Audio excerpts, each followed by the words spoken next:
Hello dear students, कैसे हैं आप सब लोग। तो नवदीप सर की फिजिक्स की क्लास में आप सभी का स्वागत है।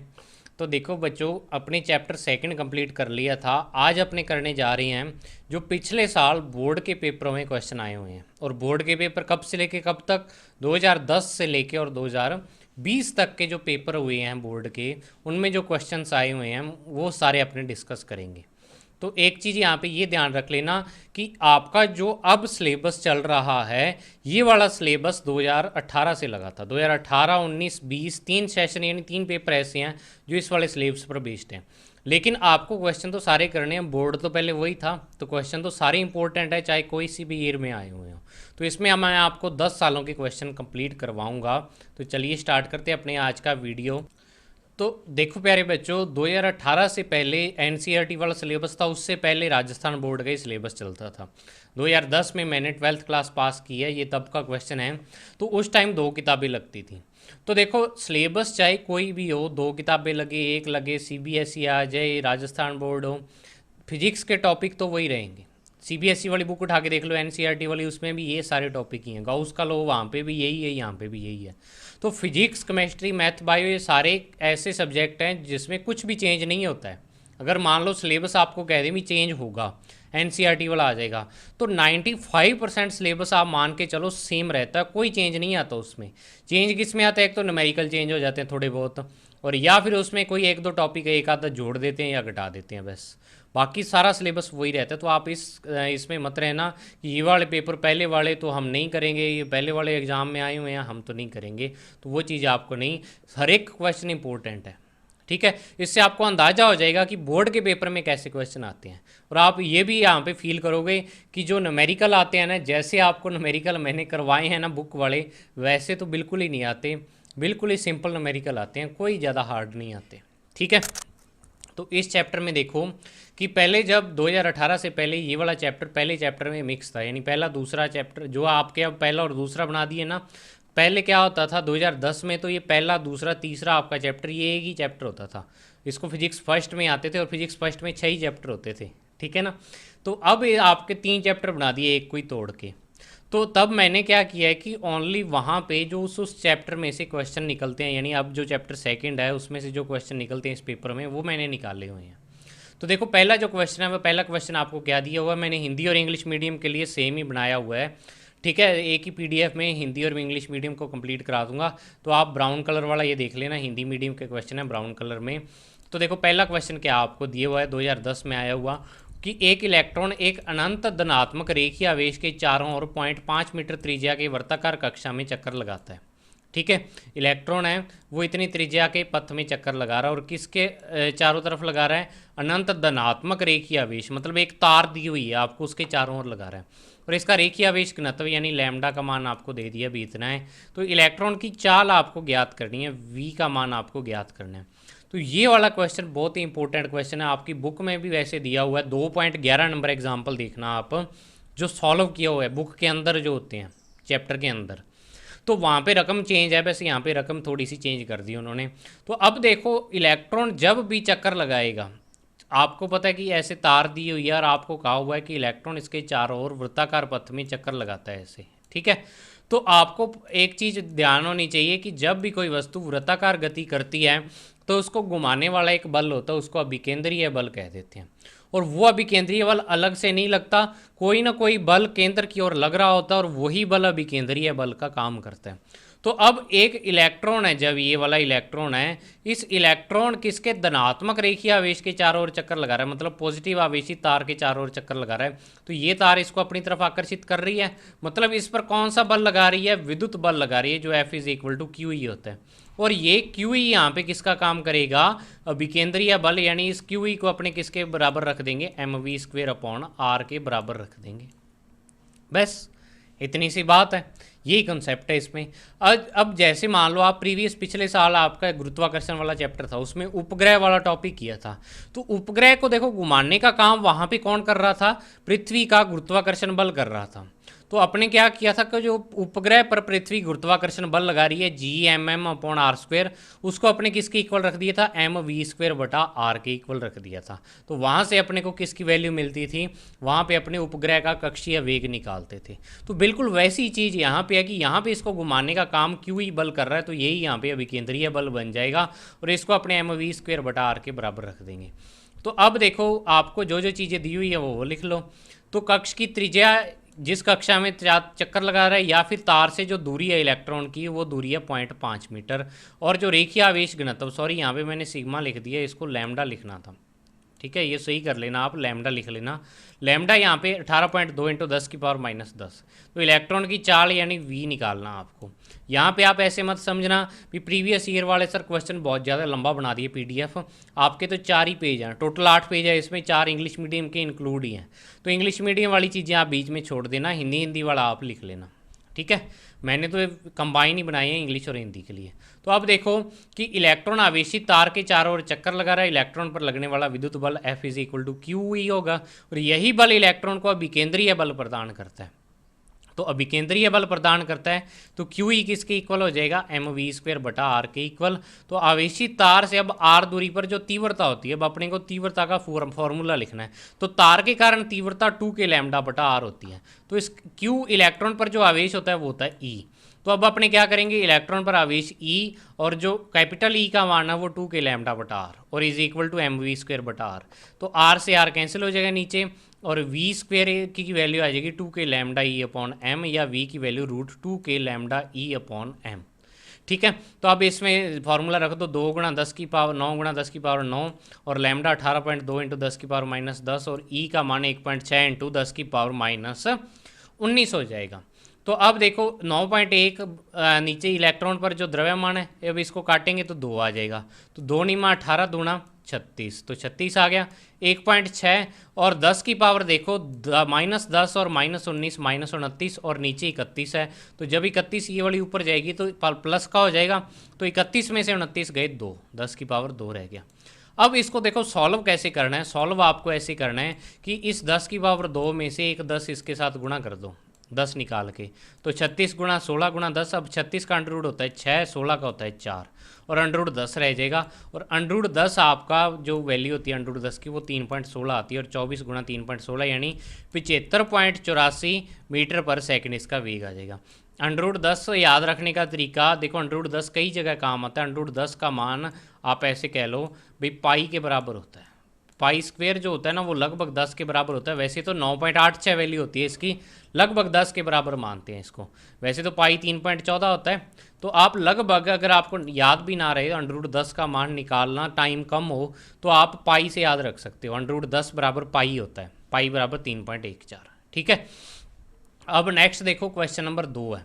अब यहाँ पे एक चीज़ और, कई बच्चों के कमेंट आ रहे थे कि सर आप सारे क्वेश्चन लिख के करवाया करो, जो इसमें जो प्रीवियस ईयर बोर्ड है। तो भाई लिख के मैं वो वाले क्वेश्चन करवाता हूँ जो आपके अब तक चैप्टर में बिल्कुल नहीं आए हुए हैं, वैसा कोई क्वेश्चन नहीं आया हुआ है। अगर मान लो देखो टॉपिक मान लो यहाँ पे आ गया आवेशित तार के कारण विद्युत क्षेत्र की तीव्रता निकालो, तो तीव्रता निकालनी है तो तीव्रता वाला फॉर्मूला मैं यहाँ दोबारा क्यों करूँगा, वो आपने किया हुआ है। और मैंने आपको तरीका भी बताया हुआ है कि प्रीवियस ईयर जो बोर्ड के क्वेश्चन है इनको करने का तरीका क्या है। आप बस निशान लगा लिया करो कि मान लो तार वाला क्वेश्चन आया तो तार वाले पर लिख लो 2010 में आया, 11 में, 12 में, 13 में। ये तरीका होता है इनको करने का। और वैसे अगर आप प्रैक्टिस करना चाहो तो ये वाले क्वेश्चन अगर आप क्या करो, रफ कॉपी पर एक एक बार लिख के देख लो ना, तो आपके सारा चैप्टर रिवाइज हो जाएगा, ठीक है। तो अब देखो क्वेश्चन आपको क्या दिया हुआ है। क्वेश्चन आपसे पूछा हुआ है कि साबुन के बुलबुले का आकार आवेशित करने पर बढ़ जाता है क्यों, और आवेश घनत्व और बुलबुले की त्रिज्या में संबंध। तो जो साबुन का बुलबुला है उसका आकार बढ़ क्यों जाता है, वो आपको लघुत्रात्मक प्रश्न नंबर 7 में मैंने करवा चुका हूँ मैं। लघुत्रात्मक प्रश्न 7 यही था कि साबुन के बुलबुले को आवेशित करने पर उसका आकार बढ़ क्यों जाता है। तो आकार इस कारण बढ़ता है क्योंकि बुलबुले के बाहर की ओर बल और दाब कार्य करते हैं, तो इस कारण क्या होता है, आकार बढ़ता है। अब साबुन के आवेश घनत्व और बुलबुले की त्रिज्या में क्या संबंध है, तो आप क्या करो, या तो त्रिज्या वाला सूत्र लिख दो या आवेश घनत्व वाला लिख दो। तो मैंने त्रिज्या वाला लिख दिया, तो त्रिज्या वाला सूत्र ही है। या आप यहाँ पे आवेश घनत्व वाला सूत्र भी लिख सकते हो भी, इस त्रिज्या को बटे में ले जाओ और σ² को इधर ले जाओ, और σ² को जब आप सॉल्व करोगे तो ये बन जाएगा 8ε0t और अपॉन में क्या बन जाएगा r। दोनों ही सूत्र सही हैं आपके। आपको बस आर और सिग्मा में सूत्र चाहिए भी, सिग्मा का सूत्र आर के रूप में या आर का सूत्र सिग्मा के रूप में। तो आर बराबर 8 एप्सिलॉन नॉट बटा टी स्क्वायर क्या आ जाएगा, आंसर आ जाएगा। अब नेक्स्ट देखो क्वेश्चन नंबर 2 है जो, वो क्वेश्चन नंबर 2 क्या है, इसी साल आया हुआ है 2011 में। एक नंबर का क्वेश्चन था और एक क्वेश्चन नंबर 2 है कि अनंत रेखीय आवेश घनत्व 2 म्यू कूलाम पर मीटर है। ठीक है, आपको अनंत रेखीय आवेश का आवेश घनत्व यानी लैम्डा का मान दिया हुआ है। तो विद्युत क्षेत्र की तीव्रता का मान उस बिंदु पर ज्ञात कीजिए जो इस रेखीय आवेश से लंबवत 5 सेंटीमीटर दूरी पर हवा में रखा हुआ है। तो आपको दूरी दी हुई है, आर का मान दिया है, तो जो जो चीज़ें दी है वो लिख लो। रेखीय आवेश घनत्व आपको दिया हुआ है लैम्डा का मान कितना, 2 म्यू कूलाम पर मीटर यानी 2 × 10⁻⁻6 कूलाम पर मीटर। जो इससे दूरी है, आर का मान 5 सेंटीमीटर यानी 5 × 10⁻2 मीटर। ई आपको निकालना है, तो रेखीय आवेश के कारण ई का मान 2 k लैम्डा बटा आर, तो 2 k लैम्डा बटा आर। तो 2 × 18 दूने 36, 36 और बटा 5 और 9 10⁻9 है, ये वाली पावर ऊपर जाएगी, 9 और 2 11 में से 6 गए, 10 की पावर कितनी रह जाएगी 5, तो 36 बटा 5 × 10⁻5 यानी 7.2 × 10⁻5 न्यूटन पर कूलाम क्या आ जाएगा, आंसर आ जाएगा। बिल्कुल फॉर्मूला बेस्ड क्वेश्चन, कहीं पे कोई उलझन नहीं है, ठीक है ना, ऐसे क्वेश्चन बोर्ड में आते हैं। अब क्वेश्चन नंबर 3 आपको क्या दिया हुआ है कि गाउस के नियम का कथन और गणितीय रूप लिखो। अब गिनते चलना, अब गाउस का नियम कितनी बार पूछा हुआ है अब तक बोर्ड के पेपर में, तो कथन और गणितीय रूप लिखना है। फिर आपको क्या करना है, गाउस के नियम से एक समरूप आवेशित चालक परत के कारण विद्युत क्षेत्र की तीव्रता, तो आपको क्या करना है, समरूप आवेशित चालक परत के कारण क्या करना है, विद्युत क्षेत्र की तीव्रता निकालनी है। तो चालक परत के कारण आपको बताया हुआ है, चालक परत के कारण क्या, सिग्मा बटा एप्सिलॉन नॉट वाला सूत्र। और आवश्यक चित्र और विद्युत क्षेत्र की तीव्रता की पृष्ठीय आवेश घनत्व पर निर्भरता वक्र बनाकर दर्शाइए। डायग्राम बनाने आपको, और विद्युत क्षेत्र की तीव्रता यानी ई और सिग्मा में ग्राफ खींचना आपको। तो ई और सिग्मा एक दूसरे के, ई बराबर सिग्मा बटा एप्सिलॉन नॉट होता है, तो मतलब ई है जो वो सिग्मा के क्या है, समानुपाती है। तो समानुपाती वाला ग्राफ कैसा बनता है, आपको बिल्कुल सीधी रेखा वाला ग्राफ बनाना है, ये ई और सिग्मा में क्या आ जाएगा, ग्राफ आ जाएगा। तो वक्र बनाकर आपने दर्शा दिया, ये आपसे पूछा हुआ है। 1 नंबर का पहले गाउस का नियम है, 2 नंबर की तीव्रता और 1 नंबर का लास्ट में डायग्राम है, टोटल 4 नंबर का क्वेश्चन है। फिर 2012 में आया हुआ कि विद्युत फ्लक्स की परिभाषा दीजिए, 1 नंबर का क्वेश्चन पूछा हुआ है। तो ये क्वेश्चन आपको लग रहे होंगे भी कोई तो 1 नंबर का पूछ लिए, कभी 4 नंबर का, तो तब ये पहले चैप्टर में ही होता था सब कुछ, तो पहले चैप्टर में से क्वेश्चन आया हुआ है, ठीक है। तो विद्युत फ्लक्स की परिभाषा आपको बतानी है, तो क्या होता है विद्युत फ्लक्स, किसी यानी विद्युत क्षेत्र में एकांक क्षेत्रफल से विद्युत क्षेत्र के लंबवत एकांक क्षेत्रफल से गुजरने वाली बल रेखाओं की संख्या को अपने क्या बोल देते हैं, विद्युत फ्लक्स कह देते हैं। अब नेक्स्ट 2013 में क्या आया हुआ है, क्वेश्चन नंबर 1 है जो कि स्थिर वैद्युति के लिए गाउस का नियम, दूसरी बार गाउस का नियम आ गया। चित्र बनाकर समान आवेशित अनंत समतल चादर के कारण इसके नज़दीक स्थित किसी बिंदु पर विद्युत क्षेत्र के लिए व्यंजक व्युत्पन्न करो। अब आपको एक शीट के कारण क्या निकालना है, विद्युत क्षेत्र की तीव्रता। अब इसमें आपको ये चीज़ नहीं दी हुई कि चालक है या अचालक है, तो इस वाले क्वेश्चन में मैंने अपने कई फ्रेंड से भी पूछा था, टीचर से भी। अब तो क्या है, बोर्ड आपको ऐसा क्वेश्चन नहीं देगा, पहले आ जाते थे ऐसे क्वेश्चन। अब इसमें बताया नहीं हुआ चालक है या अचालक, तो जब तक बताया नहीं हुआ तब तक अचालक ही लेना आपको, ठीक है ना।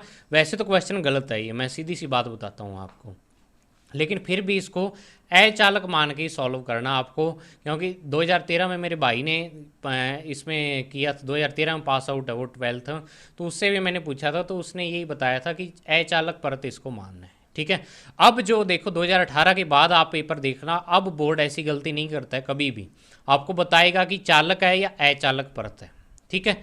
और अगर आपको नहीं दिया हुआ तो आप इंग्लिश मीडियम में देख लेना एक बार, यहाँ पे इंग्लिश मीडियम में भी सीधे दिया हुआ है uniformly charge infinite plane sheet, uniformly charged. तो उस टाइम देखो चालक अचालक, क्योंकि वहाँ पे तब क्या होता था, चालक वाला टॉपिक इतना ज़्यादा डिटेल में नहीं दिया था, ओनली अचालक वाला दिया था। तो अचालक वाले के कारण क्या था कि आपको निकालनी है विद्युत क्षेत्र की तीव्रता, ठीक है। तो सिग्मा बटा 2 एप्सिलॉन नॉट।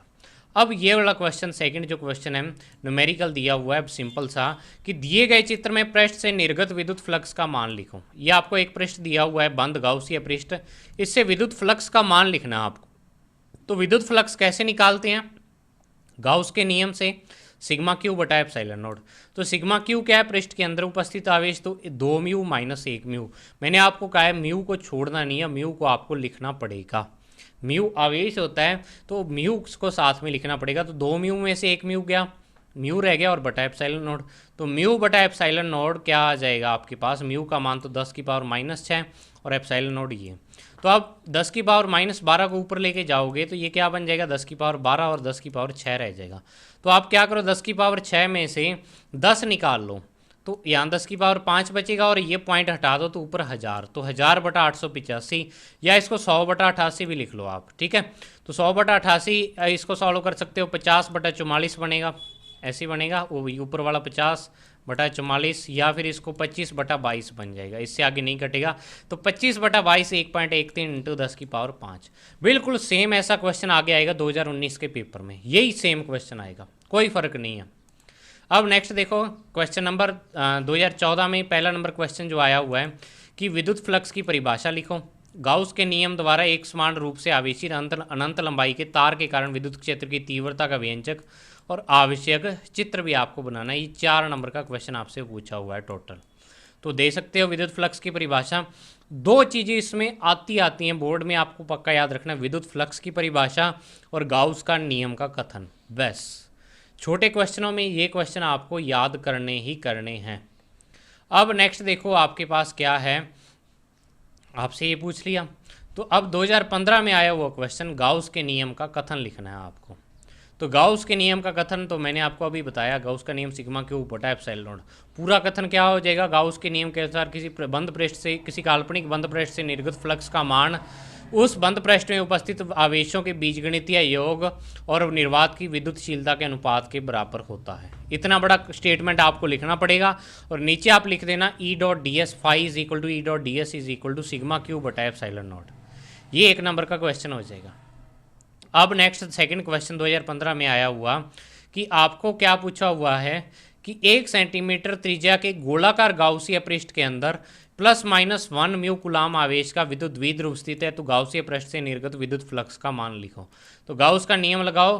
तो जब विद्युत द्विध्रुव रखा हुआ है, मैंने कहा था द्विध्रुव के कारण जो विद्युत फ्लक्स है वो 0 होता है। चाहे 10 द्विध्रुव रख दें, चाहे 50 द्विध्रुव रख दें, उसके कारण 0 होता है, क्योंकि सिग्मा क्यू यहाँ पे 1 म्यू, प्लस का 1 म्यू और माइनस का 1 म्यू, दोनों का योग 0, तो फाई का मान 0, तो ये 0 हो जाएगा। फिर 2016 में क्या क्वेश्चन पूछा हुआ आपसे कि गाउस का नियम लिखो। एक समान आवेशित खोखले गोले के कारण बाहर और भीतर स्थित बिंदुओं पर विद्युत क्षेत्र की गणना करो। अब देखो कई स्टूडेंट यहाँ पे ये गलती करते हैं कि वो खोखला गोला देखा और सारे का सारा उतार दिया। क्या कर दिया, सारे का सारा उतार दिया खोखला गोला। स्टार्टिंग से लगे 4 स्थितियाँ ले ली, इसका डायग्राम बना दिए, इसका ग्राफ बना दिया। आपको पूछा क्या हुआ, ये देखो क्वेश्चन में, यहाँ पे भी नंबर कटते हैं बोर्ड में ऐसे नहीं भी आपने नहीं लिखा उसके नंबर कटते हैं, एक्स्ट्रा लिखने के भी नंबर कटते हैं। देखो बाहर और भीतर, मतलब कि जब आपका बिंदु गोले के बाहर और भीतर है, सतह और केंद्र वाला आपको नहीं पॉइंट लिखना है इसमें।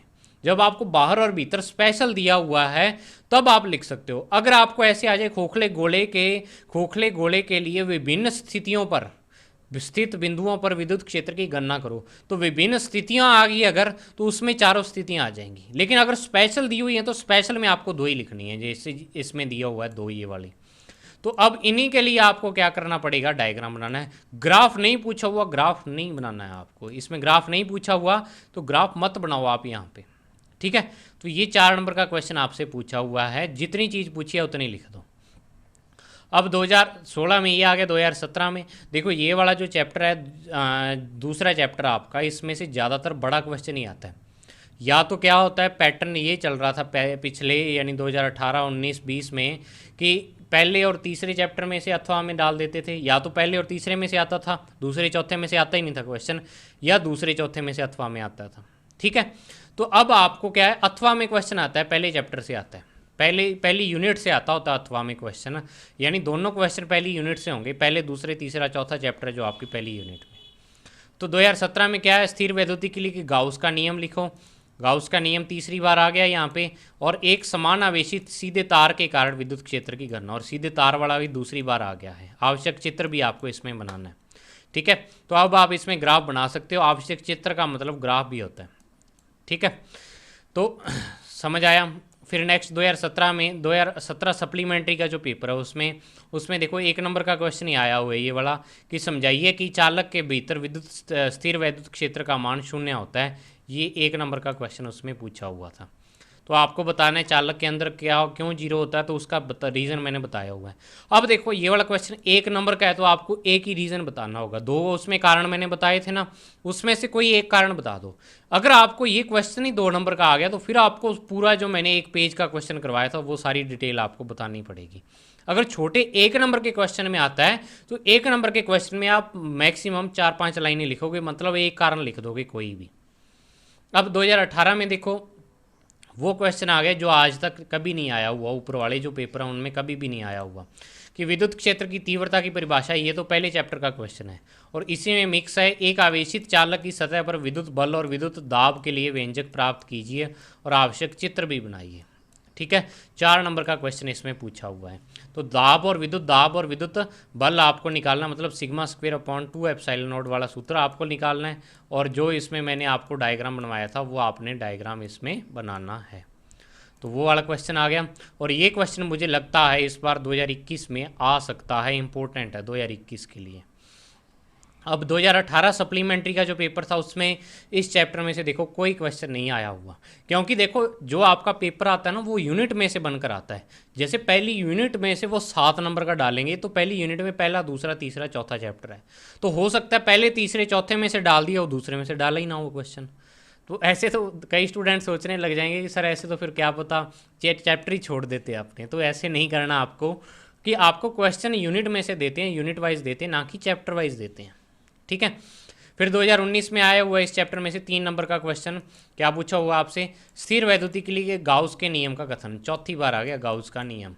और अपरिमित आवेशित अचालक परत के कारण नजदीक स्थित बिंदु पर विद्युत क्षेत्र का व्यंजक व्युत्पन्न करो, आवश्यक चित्र भी बनाओ। तो देखो अब आपको दे दिया ना इसमें अचालक, तो अचालक परत के कारण आपको निकालना है। अब अगर मान लो आपको अचालक की जगह एक वर्ड और अगर आपको चालक दिखा तो चालक में एक वर्ड और यूज कर सकता है, वो होता है धातु की परत के कारण। तो धातु क्या होते हैं, चालक होते हैं। तो धातु की परत के कारण भी विद्युत क्षेत्र आ गया, तो मतलब चालक परत के कारण आपको निकालना है सिग्मा बटा एप्सिलॉन नॉट वाला। और ये वाला सूत्र है सिग्मा बटा 2 एप्सिलॉन नॉट वाला। अब दूसरा क्वेश्चन आपको दिया हुआ है यहाँ पे, थोड़ा सा चेंज कर दिया। मैंने बताया था ना 2018 या 19 में आएगा ये क्वेश्चन, वही क्वेश्चन दोबारा आ गया। दिए गए चित्र में छायांकित क्षेत्र में विद्युत फ्लक्स की गणना करो। तो ये वाला जो छायांकित भाग है, मतलब पीले कलर कर रखा है, इसमें जो आपको क्या करना है, इसमें से जो विद्युत फ्लक्स गुजरा है उसकी गणना करनी है। तो अब आपको क्या करना होगा, यहाँ आवेशों का योग करना है। अब कई स्टूडेंट क्या करते हैं, सारे आवेशों को जोड़ देते हैं, इन दोनों को भी ले लेते हैं। लेकिन आप देखो ये वाले जो दोनों आवेश है छायांकित भाग में उपस्थित नहीं है, मतलब छायांकित भाग का मतलब यहाँ पे गाउसिया पृष्ठ के अंदर उपस्थित नहीं है। तो इन आवेशों को आपने नहीं जोड़ना है। 2019 में कई बच्चे ये क्वेश्चन गलत करके आए थे, मैंने देखा था अपने वाले स्कूल में बहुत सारे बच्चे गलत करके आए थे। उन्होंने क्या किया, सारे आवेशों को जोड़ दिया। अभी सिग्मा क्यू में सारे आवेश ले लिए, लेकिन सारे आवेश ना लेके ओनली पृष्ठ के अंदर स्थित आवेश लेने हैं जो छायांकित भाग है। जब आपसे पूछे छायांकित वाला है तो छायांकित वाला लोगे। अगर आपको कह दे कि दिए गई आकृति से गुजरने वाले विद्युत फ्लक्स की गणना करो, तो पूरी आकृति में तो ये पूरे आवेश आ जाएंगे, लेकिन छायांकित इतना भाग है तो इसमें 2 ही आवेश आएंगे, 2 म्यू कुलाम और 1 म्यू। तो क्या आ जाएगा, 1 म्यू कुलाम 10⁻⁻⁶, सारी कैलकुलेशन वही है, 1.13 10⁻5 न्यूटन मीटर स्क्वायर पर कुलाम क्या आ जाएगा, आंसर आ जाएगा। बिल्कुल पीछे वाला क्वेश्चन है, थोड़ा सा चेंज कर दिया उसको। अब देखो 2020 में एक ही क्वेश्चन आया हुआ है इस चैप्टर से, और ये क्वेश्चन शायद 2 नंबर का आया था। 2 नंबर आप लिख लेना यहाँ पे, 2 नंबर का क्वेश्चन आया हुआ है ये वाला। तो देखो एक इलेक्ट्रॉन 0.30 मीटर व्यास के वृत्ताकार पथ पर अनंत रेखीय आवेशी तार के चारों ओर चक्कर लगा रहा है। तो रेखीय आवेश का मतलब लैम्डा दे दिया आपको, ये व्यास दे दिया, व्यास से आप त्रिज्या निकाल सकते हो। तो आपको क्या करना है, इलेक्ट्रॉन की चाल यानी वी का मान ज्ञात करना है। तो वही सेम चीज़ करनी है, क्यू ई बराबर mv²/r। तो अब आप r का मान निकाल लो, 0.15 मीटर आ जाएगा, 0.30/2। और रेखीय आवेश घनत्व लैम्डा निकाल लो, 10⁻⁻⁶ आपको दिया हुआ है, v निकालना है। तो वही सारी सेम चीज़ मैंने लिखी हुई है, आप दोबारा नहीं समझाऊंगा क्वेश्चन, क्योंकि आज वाली जो वीडियो है ये स्टार्ट भी यहीं से हुई थी और एंड भी देखो यहीं पर ही हो रही है। ठीक है, तो स्टार्ट यहाँ से हुई थी, v = √2 के ई लैम्डा अपॉन √2 के लैम्डा ई अपॉन m। सारों की वैल्यू पुट करो। हाँ कैलकुलेशन इसकी बता देता हूँ, थोड़ी सी आपको कैलकुलेशन में देखो क्या होगा। कैलकुलेशन में 2 गुणा 9 गुणा 10 की पावर 9, 10 की पावर -6 लैम्डा का मान, ई का मान ये, और नीचे ये यहाँ सॉरी 9 गुणा 10 की पावर 31 दिया हुआ था, तो 9 से ये वाला 9 काट दो। आप काट दिया 9 से ये वाला 9, तो अब देखो बचा क्या ऊपर 2 गुणा 1.6, तो 2 गुणा 1.6, तो इसको आप क्या करो, देखो 10 की पावर 15 बच रहा है यहाँ पे, क्योंकि 6 ये था और 19 ये था, -25 और नीचे 10 की पावर 31 है, तो ऊपर आया 25 और सॉरी 9 ये था। ठीक है, तो जब आप पूरी पावरों को जोड़ो घटाओगे तो 10 की पावर 15 बचेगा। इसमें से एक 10 निकाल के इधर ले लो, 10 इसमें गुणा कर दो 16 से। ठीक है, तो अब जब देखो 16 से गुणा करोगे तो क्या आएगा यहाँ पे, 1 मिनट, अंडर 2 गुणा 16 गुणा 10 की पावर 14, तो 16 का अंडर क्या हो जाएगा 4, और 10 की पावर 14 का क्या हो जाएगा 10 की पावर 7, पावर आधी हो जाती है, और अंडर 2 बचेगा। अंडर 2 का मान 1.414 होता है, और 1.414 को जब 4 से गुणा करेंगे तो 5.65 इंटू 10 की पावर 7 मीटर पर सेकंड आंसर। ये आपकी बुक में 2.11 नंबर एग्जाम्पल है, आप देख लेना। 2.11 नंबर सॉल्व उदाहरण जो होते हैं बुक के अंदर सॉल्व किए हुए वो वाला आया हुआ है। तो ये थे आपके प्रीवियस ईयर बोर्ड एग्जाम में आए हुए 10 सालों में क्वेश्चंस, तो आपको इनकी प्रैक्टिस करनी है। इतनी चीज़ आपको गारंटी से कह सकता हूँ, अगर आपने ये सारे क्वेश्चन बोर्ड वाले प्लस मेरे वाले जो नोट्स में चैप्टर आपको करवा रहा हूँ वो कर लिए, 56/56 में आपको कोई नहीं रोक सकता। उनको अच्छे तरीके से बस आप रट दो, अच्छे तरीके से याद करो, रट तो क्या दो, समझ के याद कर दो उसको। ठीक है, तो अभ्यास करते रहो, और मिलते हैं अपने जल्द ही नेक्स्ट चैप्टर में जो आपका है 3rd चैप्टर विद्युत विभव वाला, तो वो भी बिल्कुल इसी के बेस्ड पर चैप्टर है। उससे पहले 3रे चैप्टर से पहले आपको ये वाला चैप्टर आना बहुत ज़रूरी है। अगर आपको इसके फॉर्मूले नहीं याद तो फॉर्मूले याद करने पड़ेंगे, स्पेशली जो गोले वाला आपने चैप्टर गोले वाला किया हुआ है, अनंत आवेशित खोखले गोले, समरूप आवेशित चालक, अचालक गोले, उनके कारण विद्युत क्षेत्र की तीव्रताएं, तो वो सारे फॉर्मूले आपके याद होने चाहिए। तो मिलते हैं अपने नेक्स्ट चैप्टर में, तब तक के लिए thank you, have a nice day. अच्छे तरीके से अभ्यास करते रहें और चैनल को शेयर और सब्सक्राइब करते रहें।